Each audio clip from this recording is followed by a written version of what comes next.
The Lightkeeper is one of the finest horror games of recent years, yet it slipped completely under the radar amidst the thunderous releases of Cronos, Silent Hill F, and Little Nightmares 3, and that's a real tragedy, because this game turned out to be a genuine hidden gem, one that, unfortunately, went largely unnoticed by the wider audience. Welcome to Save Room Archives. Today, I'll be telling you the story and lore behind this brilliant piece of psychological horror. But before we begin, a small note. My channel is only a month old, so if you find this video interesting, don't hesitate to leave a like, or even subscribe. And now, let's begin. A veteran of the First World War, Arthur Lucien, hoping to free himself from the ghosts of his past, agrees to take up the position of lighthouse keeper on a remote island somewhere south of Iceland. His task is to replace two previous keepers, whom he meets upon arrival. Both men appear disturbingly strange. The face of one is twisted in an unnatural way, as if something inside were trying to push its way out. Their gait isn't human at all. It's stiff, puppet-like, reminiscent of sinister wooden marionettes. In a chest inside the lighthouse, Arthur finds a letter left by the previous keeper. In it, the man warns that if Arthur had known where he was being sent, he would have never agreed to this post. The letter recounts a grim story. In 1912, 3 men, Jonathan, William, and Victor, were stationed at the lighthouse. They were reliable, experienced, sane, and physically strong.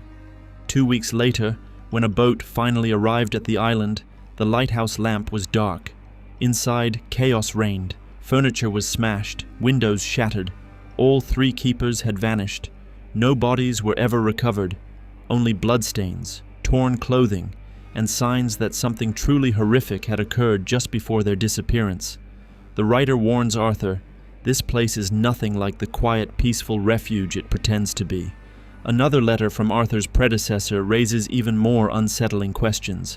Beneath the lighthouse lies a sealed, long-forgotten cellar. No one is supposed to enter. Down there dwell shadows, whispers, and echoes of those who came before. A man named Father Abraham once dared to break the silence of this underground chamber.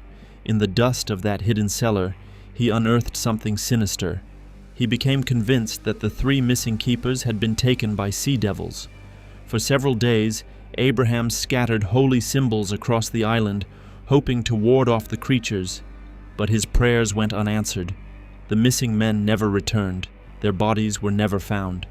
Abraham claimed he could feel the presence of the drowned. Their wailing cries tore through the wind like shards of glass. Beneath a withered tree on the island stand 3 crosses. But these are not graves. The soil here does not keep the dead. According to the letter, Father Abraham raised the crosses as a grim reminder. After Arthur's first night on the island, he discovers bloodstains near the lever that controls the lighthouse flame. Blood drips from the body of a dead bird that somehow found its way inside. Later, as Arthur lights a cigarette, a bird suddenly attacks him. Moments after, a sharp, piercing chorus of bird cries erupts above the old well. Inside, Arthur finds another dead bird. The well is filled with blood. He turns toward the lighthouse and sees a figure standing at the very top. But when he climbs the stairs to investigate, there's no one there. Somehow, a ring of old keys has appeared on the floor. Throughout the lighthouse, Arthur begins to hear the unmistakable signs of another presence. A muffled voice, a dry cough, yet no one can be found. The keys turn out to fit a locked cabinet on the ground floor. Arthur opens it and discovers a stash of alcohol hidden inside. It's an unpleasant surprise. He had sworn to himself that he would never touch a drink again. But the oppressive atmosphere of the island slowly eats away at his resolve. He gives in. That night, Arthur wakes with a brutal hangover. He's been on the island for less than 2 days, and already he's gotten drunk and forgotten to light the beacon. Outside, 3 ominous figures stand in the darkness, the shapes of the missing keepers. A bolt of lightning splits the sky, and the figures vanish like smoke. Arthur realizes something is terribly wrong with this island. He must find a way to escape, quickly. He rushes to the radio room to contact the mainland and call for help. A crackling voice answers.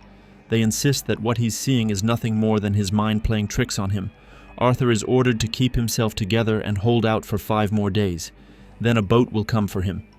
Outside, the birds begin to shriek again, swarming toward the old boathouse. Inside, Arthur finds several more dead birds.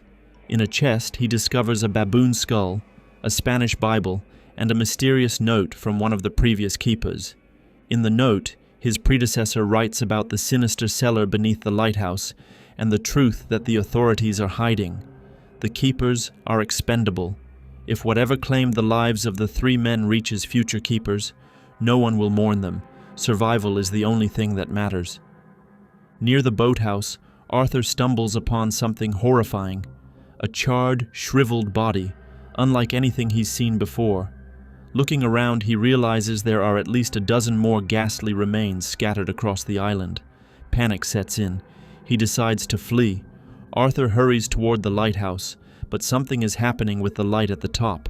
He enters the building and immediately senses that someone, or something, is inside. Muddy footprints cover the floor. The intruder has locked the door to the upper level. Arthur can't get through. Then, out of the darkness, one of those ghastly dead creatures he saw on the shore lunges at him. Arthur is knocked unconscious. When he comes to, he's lying on the floor, a bottle in his hand. Through the window, he sees one of the sinister birds perched outside, watching. In a fit of rage, Arthur smashes the bottle against the wall. He's had enough. Whatever is lurking beneath the lighthouse, whatever is festering in that forbidden cellar, he's going to uncover the truth. Arthur makes his way toward the cellar, but in the corridor, he falls into a trap. The doors ahead of him and behind him slam shut, locking him in. Panic sets in as he tries to figure out how to escape. For a moment, he even considers jumping out the window straight into the sea. Then he notices something. Hanging on the wall is a strange painting, a dead woman lying in a boat at sunset. Behind the frame, Arthur finds a note. Scrawled on it are the words, "You took lives from others." The door ahead creaks open. Arthur steps through, only to find himself in the same corridor, but now it's distorted, far more sinister. A thick, unnatural fog fills the hallway. The floor and ceiling are smeared with grime. The same painting hangs on the wall, but now it's smeared with filth, its image barely visible. Then he notices a new horror. A stream of blood begins to flow from the ceiling, running the entire length of the corridor. A broken clock on the wall spins wildly, fast-forwarding time in a frenzy. Under the next door lies another note. "You wasted your life." Arthur moves forward and once again emerges into the same corridor, but now the space has turned completely upside down. He is standing on the ceiling, disoriented. The door in front of him is locked. When he turns his head back, he sees them. Bodies, wrapped in burial shrouds, lying on what is now the floor above him. Streams of blood pour down from the corpses, dripping directly onto him. Among the dead, Arthur finds another note. "You turn truth upside down." The door slowly opens. Beyond it stands a ghastly figure, the corpse of a former keeper, staring silently. Arthur follows the figure through another corridor, where space itself is warped, twisting and bending in impossible ways. Finally, the next door leads him back to the lighthouse tower. Arthur descends toward the cellar, but the ominous door remains firmly locked. He climbs the spiral staircase, and there, hanging from the ceiling, he sees a ring of keys swaying gently in the air. He grabs them and returns to the cellar door. The key fits. He descends into the dark, suffocating basement. There, in the shadows, he spots an axe. The moment his hand touches it, he's pulled into a fleeting vision of the past, one of the keepers murdering another with that very axe. The cellar begins to shift around him again. Where there was once a doorway, there is now a solid brick wall. On the floor, Arthur finds a note left by Victor, one of the previous keepers. In the note, Victor recounts how Jonathan, the eldest of the 3, realized that the devil himself had broken through onto the island. The keepers tried to hide from the dark forces in the cellar, but it only made things worse. William began to unravel. He drank heavily, and his mind descended into madness. Victor writes that he felt something demonic take hold of William. William tried to kill both Jonathan and Victor, but Victor didn't let it happen. Consumed by a force he couldn't fully comprehend, he grabbed the axe and struck William down, even as the man begged for mercy. Victor describes that it wasn't mere rage or fear guiding his hand. It was something else, something nameless. After William's head hit the floor, Victor burned his body, hoping the nightmare would end. But nothing ended. Venturing deeper into the dark corridors of the cellar, Arthur stumbles upon the hanging corpse of one of the lighthouse keepers. Judging by the clothes and the state of the body, it must be Victor. Next to him, Arthur finds Victor's final note, addressed to the elder keeper, Jonathan. In shaky handwriting, Victor begs for forgiveness, for surrendering so easily, for abandoning Jonathan to face the darkness alone. He pleads that his body be burned, so that this place might be cleansed of the devil that has taken hold of him. Whether it's the island's malevolent power, the oppressive darkness, or Arthur's unraveling mind, something begins to toy with him. He notices a kerosene lamp resting precariously on the edge of a well. As he approaches, reaching out to grab it, the lamp falls, only to reappear moments later on the edge of another well down the corridor. No matter how hard Arthur tries, he can't reach it. Eventually, he finds another cryptic note. As long as you flee from truth, the light will flee from you. Yet in the end, the light unveils the truth, Arthur. Suddenly, a lamp crashes from the ceiling and shatters, igniting a fire. Arthur closes his eyes for a brief moment, and when he opens them, he's no longer underground. He's back in his army barracks during the First World War. Outside, the thunder of shellfire shakes the air. Inside the barracks, ghosts of the past linger in silence. On the wall, someone has scrawled in a trembling hand, "But you wouldn't let me live." An air raid siren begins to wail. The explosions grow louder, closer. The barracks fill with the apparitions of dead soldiers, Arthur's fallen comrades, faces he knows, men who died because of him. A flood of painful memories overwhelms him. During the British offensive in France, Arthur had transmitted incorrect coordinates for an airstrike. The bombing struck a shelter packed with civilians, including children, and the soldiers assigned to protect them. Many innocent lives were lost. The weight of the memory grows unbearable. The silent ghosts stare at him with hollow, unblinking eyes. And then suddenly, he's thrown back into the cellar once more. But now, the guilt is crushing. The shadows seem heavier. Around him appear burned, grotesque figures, massive and twisted, reflections of the innocents who perished because of him. At the far end of the cellar, Arthur sees Jonathan, the old keeper, sitting calmly on a chair. His voice echoes through the darkness. "Here, time has no meaning. The devil will keep us here as long as the light remains buried." Jonathan explains that William and Victor gave up. They surrendered themselves to the devil, and when they died, they returned as his children, and soon, the devil will have another son. Jonathan tells Arthur that he brought his doom with him. He was already condemned long before he ever set foot on the island. There is no point in running anymore. The truth cannot be hidden. Arthur turns his head for a brief moment and realizes that he has been speaking to a long-dead, desiccated corpse. Before him sits nothing but a skeleton. The last thing Arthur sees is a monstrous, snarling version of himself, a twisted reflection filled with hatred and rage. At that moment, it becomes clear, the devil, or rather, the entity that the keepers and brother Abraham had named the devil, possesses Arthur. His consciousness slips away into darkness. Arthur awakens near the lighthouse. He is not yet fully under the control of the evil presence. The keeper stands at a crossroads, facing a terrible choice: to surrender, to accept his guilt, or to flee the island. If Arthur chooses to surrender, he climbs to the top of the lighthouse with a rope in hand. Unable to bear the weight of his guilt, he ends his life beneath the cold, indifferent light of the beacon.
If he chooses to accept his guilt, Arthur walks to the withered tree, beneath which stand 3 crosses. He takes a shovel and begins to dig.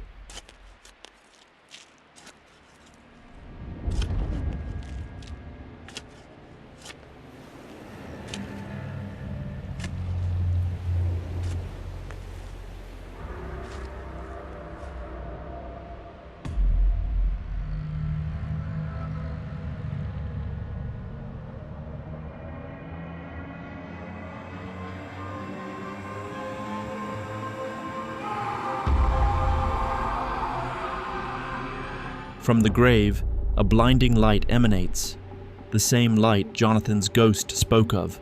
The sight terrifies him, or rather, it terrifies the entity inside him. What happens next remains unknown. But afterward, a 4th cross appears beneath the tree. It is implied that Arthur perishes along with the devil, and someone, perhaps Father Abraham, buries him there. If Arthur chooses to flee, he runs to the boathouse, grabs an oar, and rows away from the island.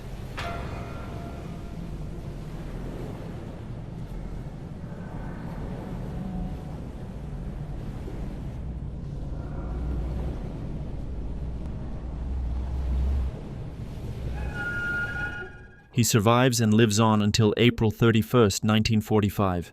On that day, a radio announcer declares that the devil is dead. News spreads of Adolf Hitler's death as Soviet forces storm Berlin. Arthur walks through the gloomy streets of London. On the rooftops, a sinister, watchful figure observes him. He feels a shift in the air, as if the past itself has awakened from a long slumber. Suddenly, he is struck by pain. It feels as though an invisible hand grips his heart. 3 ominous figures pass him by. One of the men turns his head. Arthur sees his own face, younger, but filled with malice, eyes glowing with a yellow demonic light. Moments later, the lifeless body of the aged Arthur lies sprawled on a London street. The 3 figures disappear into the darkness. 2 of them are likely the same keepers who greeted Arthur when he first arrived on the island. Thank you so much for watching. Just a quick reminder, my channel is only a month old, and every like and subscription helps it grow tremendously. I'll be waiting for you in Save Room Archives, and may all the creepy stuff pass you by.